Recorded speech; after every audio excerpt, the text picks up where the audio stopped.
Sa kapatagan ng Mexico Valley, itinatag ng mga Aztec ang kabiserang Tenochtitlan sa gitna ng lawa ng Texcoco noong 1325. Sa kabila ng kakulangan sa lupang taniman, ginamit nila ang kanilang talino upang makabuo ng chanampes o mga floating garden.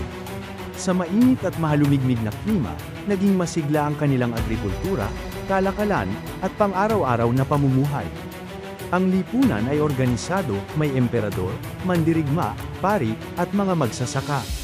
Sa politika, sentralisado ang pamahalaan sa ilalim ng makapangyarihang pinuno tulad ni Montezuma II. Sa sining, kahanga-hanga ang kanilang mga templong pyramid, eskultura, at makukulay na palamuti.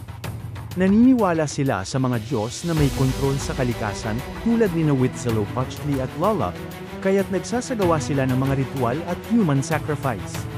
Ngunit sa paniniwalang ang mga Espanyol ay Diyos na nagbalik, bumagsak ang imperyo sa pandaraya at pananakop. Ngayon, ang kanilang pamana ay patuloy na makikita sa sining, agrikultura, at kultura ng modernong Mexico, isang paalala ng karunungan at pagkakamali ng nakaraan.